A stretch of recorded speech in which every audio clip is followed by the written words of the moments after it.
तो हम लोग पढ़ते हैं लीवर, जिसको हम लोग पार भी बोलते हैं, लीवर और पार।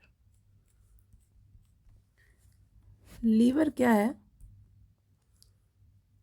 लीवर एक लार्जेस्ट एक्सोक्राइन ग्लैंड है।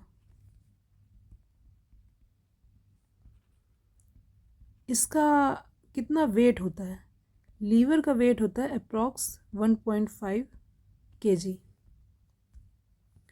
और लीवर जो होता है वो लोकेटेड होता है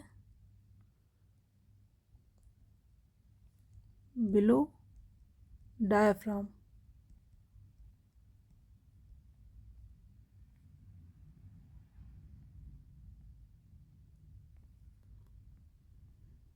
towards right side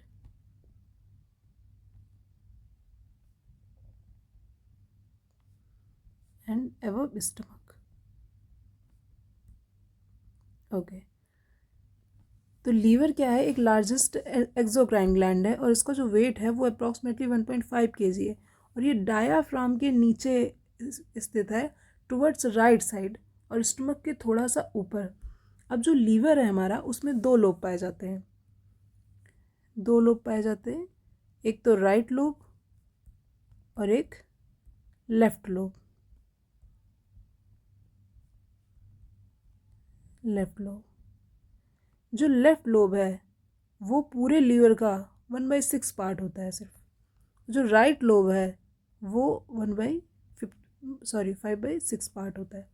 right lobe जो होता है वो मेजर पार्ट कवर करता है, बहुत बड़ा होता है ये, और ये 1/6 पार्ट होता है। अब जो हमारा लीवर है उसमें दो टाइप की सेल्स पाई जाती हैं, हेपेटोसाइट और कुफ्फर सेल्स। हेपेटोसाइट क्या करती हैं और ये कुफ्फर सेल्स क्या करती हैं? जो कुफ्फर सेल्स हैं वो है फेगोसाइटोसिस इन नेचर। ये है फेगोसाइटोसिस इन नेचर। भच्चड़ कोशिकाएं हैं ये। जो भी अनवांटेड मटेरियल आता है लीवर में, उसको ये खा जाती हैं, खा के इसको ख़त्म कर देती हैं, उसको मार देती हैं। इनका ये काम होता है। और जो हेपेटोसाइट है ये प्रोड्यूस करती हैं बाइल। अब बाइल क्या करता है अभी बताऊंगी मैं, बाइल क्या करता है। तो हेपेटोसाइट जो है बाइल प्रोड्यूस करती है और कुफ्फर सेल जो है ये फेगोसाइटोसिस नेचर होती है, फेगोसाइटोसिस की तरह काम करती है। लीवर का फंक्शन क्या होता है? अगर हम लोग लीवर का फंक्शन देखें तो लीवर करता क्या है? जो इसका सबसे मेन इम्पॉर्टेंट फंक्शन है लीवर का वो है production of bile. Bile produce करता है ये। अभी आपने ऊपर देख ही लिया है कि लीवर में जो हेपेटोसाइट सेल होती है वही बाइल प्रोड्यूस करती हैं। तो लीवर का मेन फंक्शन क्या है? ये बाइल प्रोड्यूस करता है। और ये जो है वो act as blood reservoir, primary blood reservoir होता है ये, प्राइमरी। और ये प्रोडक्शन कराता है विटामिन ए, डी, ई, के। और ये बहुत इम्पॉर्टेंट रोल प्ले करता है डिटॉक्सिफिकेशन में। जितने भी शरीर में बेफालतू की चीज़ें होती हैं उन सभी को निकालने का काम करता है, बॉडी को डिटॉक्स करने का काम करता है। ये हमारे लीवर के क्या हो गए? फंक्शन हो गए। और ये प्रोड्यूस करता है बहुत सारे मैनी क्लॉटिंग फैक्टर प्रोड्यूस करता है। ओके,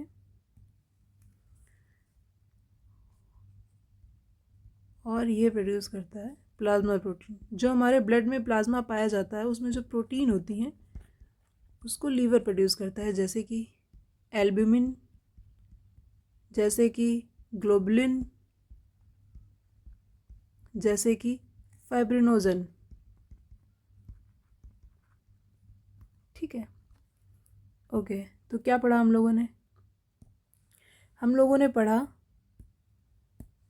कि लीवर है, लीवर क्या है, एक लार्जेस्ट एक्सोक्राइन ग्लैंड है जिसका वेट है वो लगभग 1.5 kg है। डायाफ्राम के नीचे लोकेटेड है राइट साइड में, पर स्टमक के थोड़ा सा ऊपर लोकेटेड है। और इसमें 2 लोब होते हैं, राइट लोब और लेफ्ट लोब। जो राइट लोब है वो बड़ा होता है, 5/6 पार्ट जो होता है ये राइट लोब ही होता है। जो लेफ्ट लोब है वो हमारा 1/6 पार्ट होता है टोटल लीवर का। उसके बाद हमने देखा कि लीवर में 2 तरह की कोशिकाएं होती हैं, एक तो हेपेटोसाइट्स होती हैं और एक कुफ्फर सेल्स होती हैं। जो हेपेटोसाइट है वो वाइल प्रोड्यूस करती हैं और जो कुफ्फर सेल है वो फैगोसाइटोसिस का काम करती हैं। ओके, अब फंक्शन क्या है? फंक्शन है इसका बाइल प्रोडक्शन में, ब्लड का रिजर्वायर की तरह एक्ट करता है, विटामिन ए डी ई का प्रोडक्शन करता है, डिटॉक्सिफिकेशन में रोल प्ले करता है और बहुत सारे क्लॉटिंग फैक्टर भी प्रोड्यूस करता है। और ये प्रोटीन बनाता है, प्लाज्मा प्रोटीन, एल्बुमिन, ग्लोबुलिन और फाइब्रिनोजन।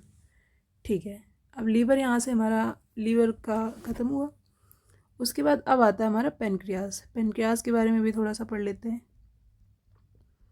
पेनक्रियाज जो है वो हमारी मिक्स्ड ग्लैंड है, मिक्स्ड, या इसी को बोल देंगे हम लोग कंपोजिट।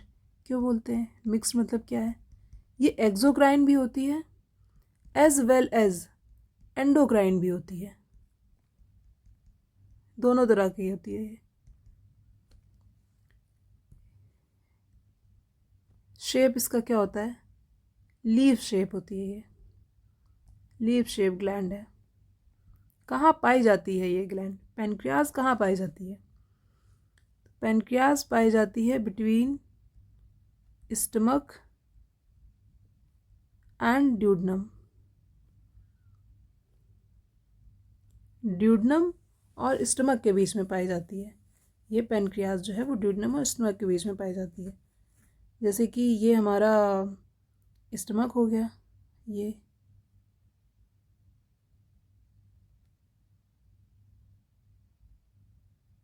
ठीक है, तो ये अगर हमारा स्टमक हो गया तो पेनक्रियाज जो है वो स्टमक और ड्यूडनम, ये हमारा स्टमक हो गया, यहाँ हमारा ड्यूडनम हो गया, तो इन दोनों के बीच में यहाँ पे, यहाँ ऐसे लीफ शेप्ड स्ट्रक्चर, ये जो हमारा है इसी को हम लोग बोलते हैं पेनक्रियाज। ओके, ये हमारा ड्यूडनम। तो ड्यूडनम और स्टमक के बीच में लीफ शेप्ड स्ट्रक्चर पाया जाता है, उसी को हम लोग बोलते हैं पेनक्रियाज। ओके, तो जो पेनक्रियाज मैंने बताया एक मिक्स्ड ग्लैंड है, एक्सोक्राइन भी होती है, एंडोक्राइन भी होती है। तो जो पेनक्रियाज का एंडोक्राइन पार्ट है ये क्या करता है, और एक्सोक्राइन पार्ट है ये क्या करता है, थोड़ा इसके बारे में भी जान लेते हैं। तो जो एंडोक्राइन पार्ट है इसको बोलते हैं हम लोग आइलेट ऑफ लैंगरहैंस, और जो हमारा एक्सोक्राइन पार्ट है इसको बोलते हैं पेनक्रियाज एसिनी। ये सिक्रीट करता है पेनक्रियाटिक जूस, पेनक्रियाटिक जूस। और जो आइसलैंड ऑफ लैंगरहैंस है ये जो है बहुत सारी सेल्स बनाती है, जैसे अल्फा सेल्स हो गया, बीटा सेल्स हो गया, डेल्टा हो गया। आपके लिए 2 इंपॉर्टेंट है, एक अल्फा सेल और बीटा सेल, क्योंकि अल्फा सेल बनाती है हमारा ग्लूकेगॉन, बहुत इंपॉर्टेंट, एंड बीटा सेल बनाती है हमारा इंसुलिन। एक सेल और भी होती है एफ सेल, बट वो इतना इंपॉर्टेंट नहीं है, सोमैटोस्टैटिन बनाती है, पेनक्रियाज पॉलीपेप्टाइड्स बनाती है, पर वो चलो ठीक है। अब ये पेनक्रियाटिस जूस है तो ऑब्वियस सी बात है इसमें कुछ एंजाइम्स भी होते हैं जो हमारे न्यूट्रिएंट हमने लिए थे, कार्बोहाइड्रेट, प्रोटीन, इन सब का क्या है डाइजेशन में हेल्प करते हैं। ठीक है, तो अब बताइए पेनक्रियाज के बारे में हमने क्या क्या पढ़ा। पेनक्रियाज जो है वो हमारी मिक्स्ड या कंपोजिट ग्लैंड है। मिक्स्ड और कंपोजिट का मतलब होता है ये एक्सोक्राइन भी होती है नेचर में और एंडोक्राइन भी होती है। ये एक लीफ शेप ग्लैंड है, ये प्रेजेंट होती है स्टमक और ड्यूडेनम के बीच में। और जो एंडोक्राइन पोर्शन है उसी को आइलैंड ऑफ लैंगरहैंस बोलते हैं, और इसमें अल्फा सेल्स जो होती है वो ग्लूकेगॉन बनाती हैं, उसकी बीटा सेल्स हैं वो इंसुलिन बनाती हैं, और ये जो डेल्टा सेल है सोमैटोस्टैटिन, और ये जो एफ सेल हैं वो पैनक्रियाज पॉलीपेप्टाइड बनाती हैं। और जो एक्सोक्राइन पोर्शन है उसको हम लोग बोलते हैं पैनक्रियाटिक एसिनी, और ये सिक्रेट करती है पैनक्रियाटिक जूस।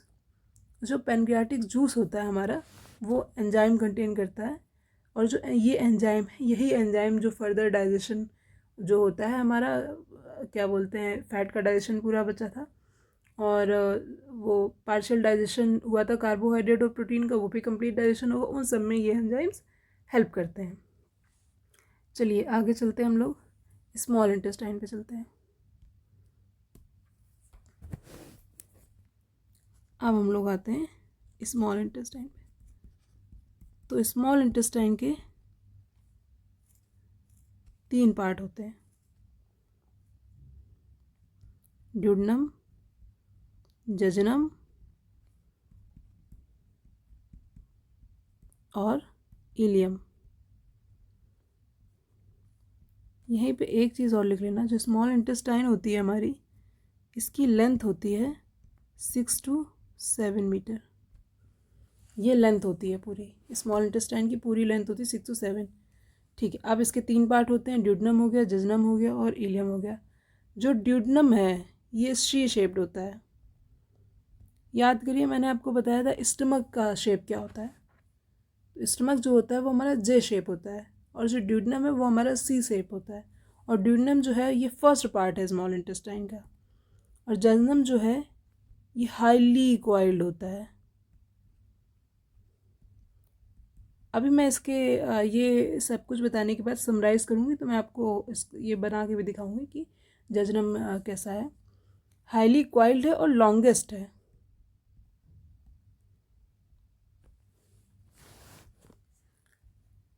ये स्मॉल इंटेस्टाइन का हो गया। अब बाकी जितना भी डाइजेशन है वो सब इसी में होता है, क्योंकि इसके बाद जो लार्ज इंटेस्टाइन है, लार्ज इंटेस्टाइन में क्या होगा, हमारा सिर्फ एब्जॉर्प्शन होता है। वाटर का हो गया, ड्रग्स का हो गया, इलेक्ट्रोलाइट का हो गया, इन सब चीज़ों का एब्जॉर्प्शन होता है हमारा लार्ज इंटेस्टाइन में। स्मॉल और जो ये एक यहाँ पे जूस प्रोड्यूस होता है, एक इंटेस्टाइनल जूस, जिसको हम लोग बोलते हैं, बहुत इम्पोर्टेंट है, सक्कस इंटेरिकस। सक्कस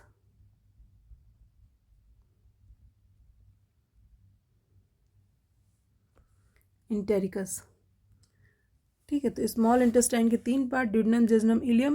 ड्यूडेनम जो है वो सी शेप है और इसका फर्स्ट पार्ट है स्मॉल इंटेस्टाइन का। जजनम जो है वो हाईली कॉइल्ड है और लॉन्गेस्ट पार्ट है। इंटेस्टाइन से एक इंटेस्टाइनल जूस भी प्रोड्यूस होता है, सक्कस एंटेरिकस। ठीक है, तो अब कितने जूस प्रोड्यूस हो रहे हैं, वहाँ से हो रहा था, लीवर से हो रहा था, बाइल जूस आया, पैनक्रियाज से पैनक्रियाटिक जूस आया, और इस इंटेस्टाइन में खुद भी जूस प्रोड्यूस हो रहा है, सक्कस एंटेरिकस। ये तीनों चीज़ें जो हैं वो स्मॉल इंटेस्टाइन पे ही वर्क कर रही हैं। अब हम लोग देखें कौन किस किस का डाइजेशन करता है। जैसे कि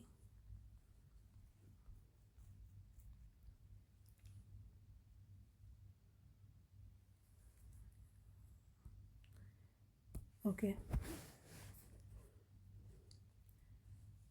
तो यहाँ पे जो पार्शियल अनडाइजेस्टेड जो कार्बोहाइड्रेट था, जो चेंज हो गया था डाइसेक्राइड में, माल्टोज में चेंज हुआ था। माल्टोज एक क्या है, माल्टोज एक डाइसेक्राइड है।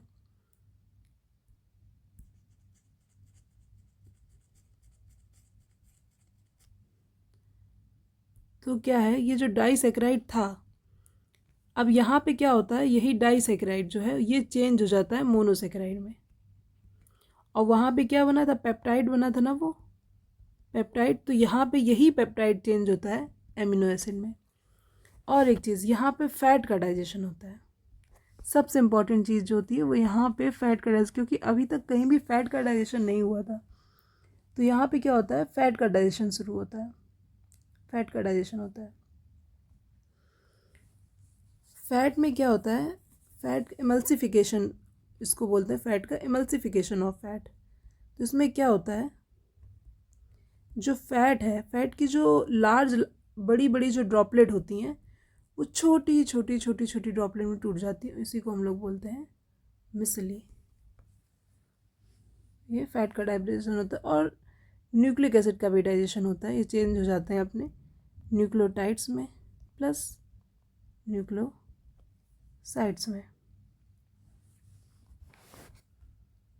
जो हमारी लार्ज इंटेस्टाइन है उसमें डाइजेशन नहीं होता है, लार्ज इंटेस्टाइन में सिर्फ एब्जॉर्प्शन होता है।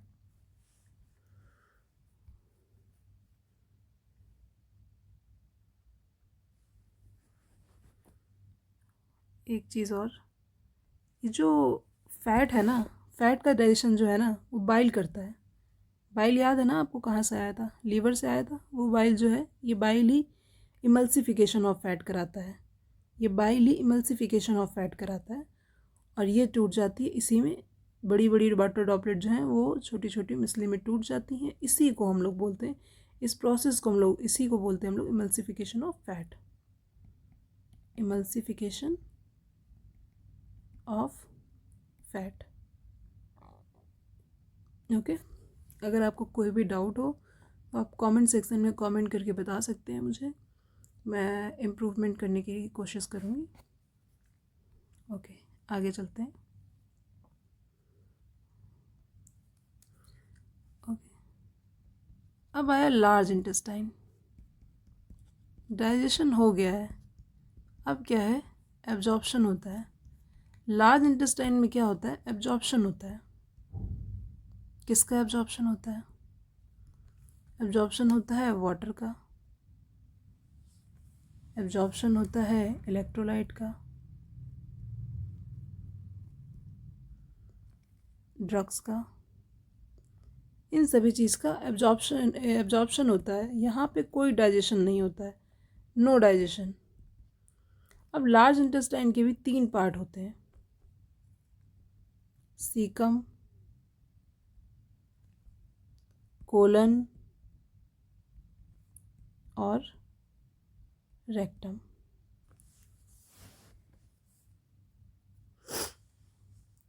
सीकम, कोलन और रेक्टम, ठीक है। तो जो कोलन, जो सीकम है, ये खुद 3 पार्टों में, एक तो असेंडिंग कोलन, एक ट्रांसवर्स कोलन, सॉरी कोलन में है, कोलन बोल रही हूँ, लिख रही हूँ, सॉरी कोलन का पार्ट है ना, सॉरी, रियली सॉरी।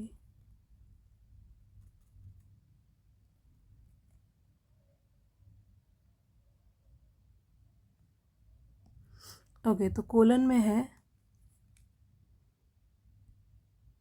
हमारा असेंडिंग कोलन, असेंडिंग, ट्रांसवर्स और ये डिसेंडिंग। तो ये 3 पार्ट हैं कोलन के। जो सीकम है, अब देखो एक डायग्राम बनाते हैं इंटेस्टाइन का, जैसे कि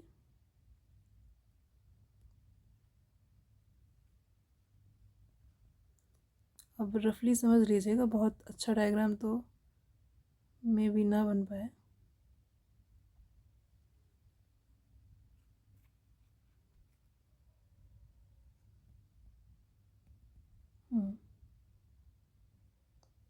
तो ये, अब जो ये है, ये वर्मीफॉर्म अपेंडिक्स है, जो हम लोगों में अब बहुत विकसित नहीं होती है। ओके, और ये जो है, ये रेक्टम है, जिसके थ्रू हमारा इजेशन होता है, जो एक्सक्रीटा होता है, जो वेस्ट मटेरियल होता है वो बाहर निकल जाता है। ये वाला जो पार्ट है, यहाँ पे सिम्बायोटिक बैक्टीरिया पाए जाते हैं, सीकम वाला पार्ट है, ये है सीकम। यहाँ पे सिम्बायोटिक बैक्टीरिया पाए जाते हैं, ये बात याद रखना। ये जो है, ये सिम्बायोटिक, ये पार्ट सीकम है, और ये जो है, ये है symbiotic bacteria,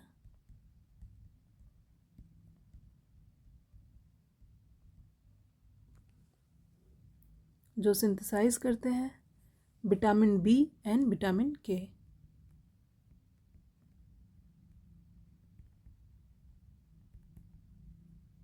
vitamin B and के, ओके, अब ऊपर जाके ये वाला जो है, ये वाला पार्ट है ट्रांसवर्स कोलन।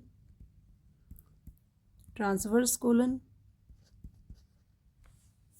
ये वाला पार्ट जो था हमारा, ये था असेंडिंग कोलन, और जो इधर वाला पार्ट है वो है डिसेंडिंग कोलन।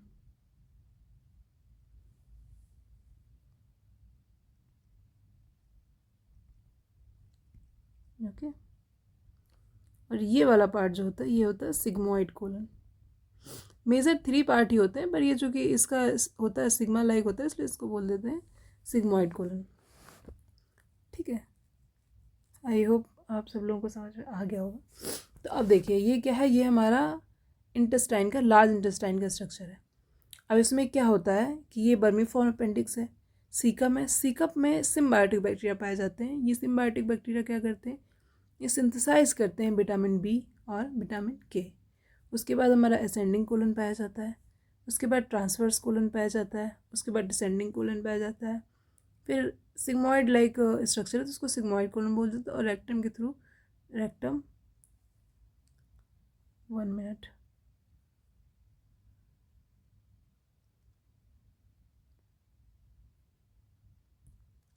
ये जो है ये एनस है।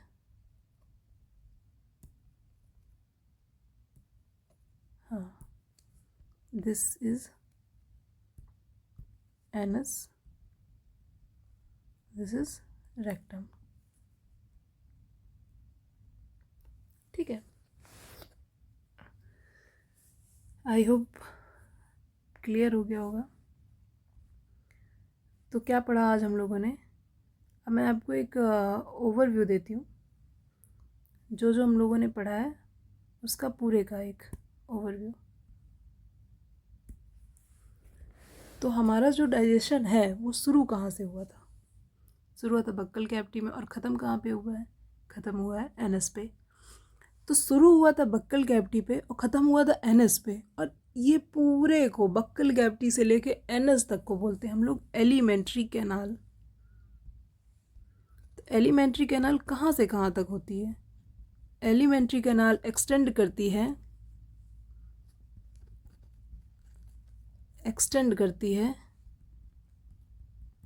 एक्सटेंड्स फ्रॉम माउथ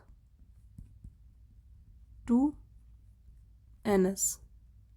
अगर कभी आपसे कोई पूछे कि एलिमेंट्री कैनाल कहाँ से कहाँ तक एक्सटेंड करती है, तो हमेशा याद रखिएगा कि एक्सटेंड करती है हमेशा माउथ से लेके एनस तक एक्सटेंड करती है ये। ओके, और जो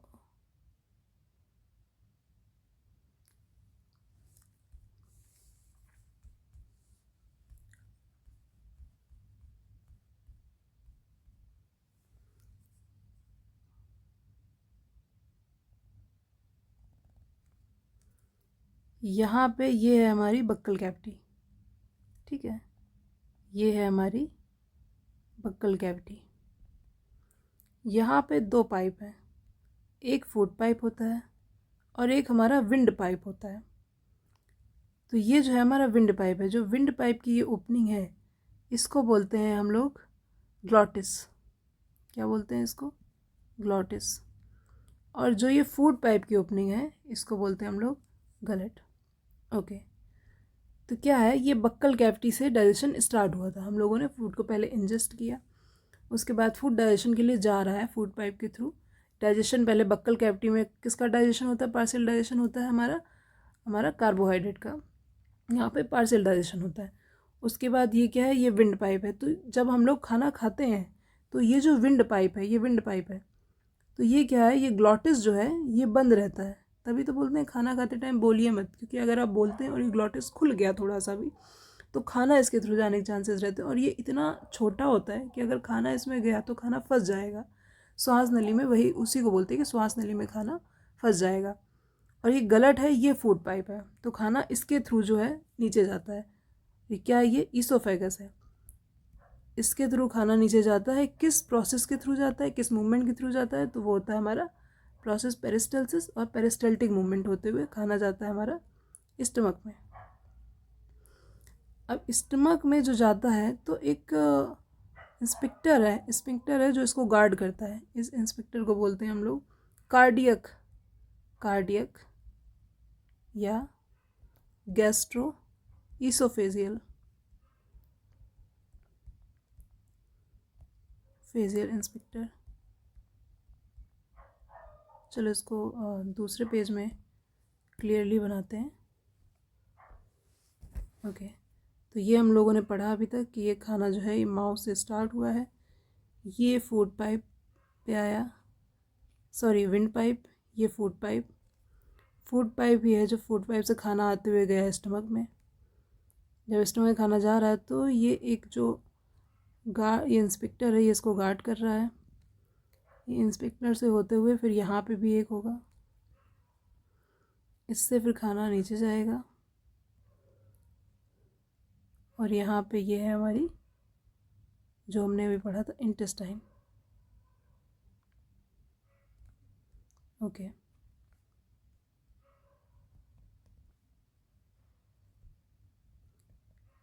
ये है हमारी इंटेस्टाइन, ये पूरा। तो खाना जो है वो यहाँ से आया बक्कल कैविटी से होते हुए, फूड पाइप से होते हुए खाना ऐसे नीचे की तरफ आया। फिर ये जो इंस्पेक्टर है इसको बोलते हैं गैस्ट्रो ईसोफेजियल इंस्पेक्टर। उसके बाद फिर खाना स्टमक में रहा, स्टमक में खाना रहा, ये सब आपने पढ़ा है। ये स्टमक हो गया, ईसोफेगस हो गया। स्टमक से खाना फिर नीचे आ रहा है, तो ये वाला जो पार्ट है ये हमारा ड्यूडनम है। ड्यूडनम पार्ट है हमारा स्मॉल इंटेस्टाइन का। और ये वाला जो इंस्पेक्टर है ये है पाइलोरिक स्फिंक्टर। ये पाइलोरिक इंस्पेक्टर जो है वो इसको गार्ड करता है। और यहीं पे हमारा है ये लीफ लाइक स्ट्रक्चर पेनक्रियाज। और यहाँ पे स्टमक के थोड़ा ऊपर यहाँ पे हमारा है लीवर। हमारा यहाँ पे लीवर है और लीवर से ही ये जुड़ा हुआ होगा हमारा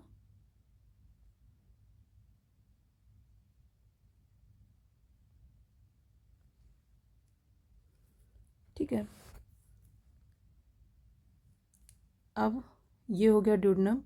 उसके बाद जजनम, ये वाला जो पार्ट है ये हाईली कॉइल्ड जो मैंने बोला था और लॉन्गेस्ट जो है ये है हमारा जजनम।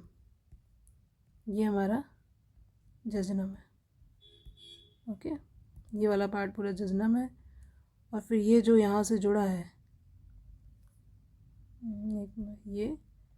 ये वाला पार्ट जो है जो यहाँ से जुड़ जाता है इन सब से, ये वाला पार्ट है हमारा इलियम। ये हमारा लीवर है, ये हमारा गॉल ब्लैडर है। ओके, ठीक है। तो अब आई होप आप लोगों को समझ में आ गया होगा। देखिए, खाना पहले बक्कल कैविटी में आया, बक्कल कैविटी में जैसे ही आएगा यहाँ पे कार्बोहाइड्रेट का पार्शियल डाइजेशन होगा, ठीक है। उसके बाद फिर खाना यहाँ से आते हुए फूड पाइप पे आएगा। फूड पाइप एक पाइप है, यहाँ पे मसल जो हैं वो कॉन्ट्रैक्ट करेंगी, रिलैक्स करेंगी और उसी को हम लोग बोलते हैं पेरिस्टाल्टिक मूवमेंट।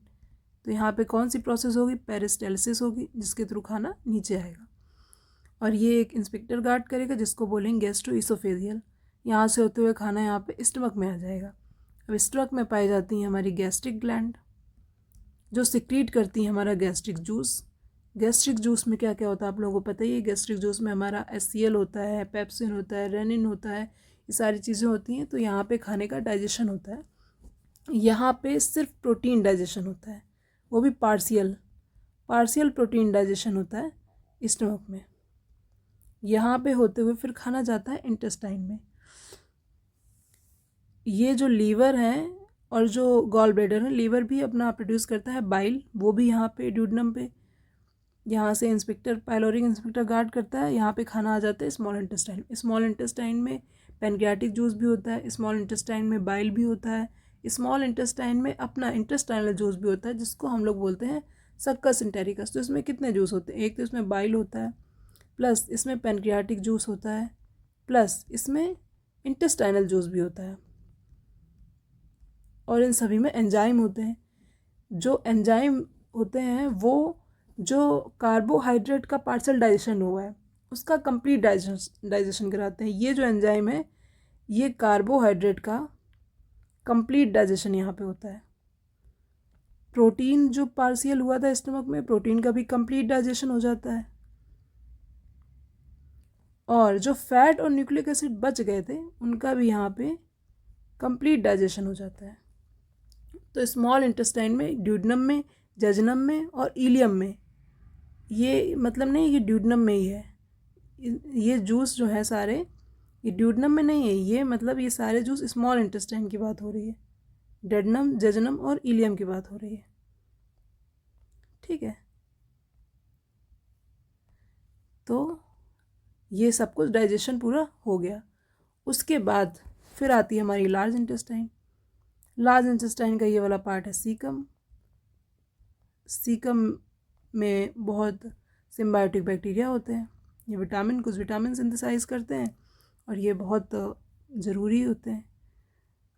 और यहाँ पे आता है कोलन हमारा, सीकम के बाद कोलन, ये वाला असेंडिंग कोलन है, असेंडिंग, ये वाला ट्रांसवर्स कोलन है, ट्रांसवर्स, ये वाला हमारा डिसेंडिंग कोलन है, ये हमारा एनएस है और ये हमारा रेक्टम है।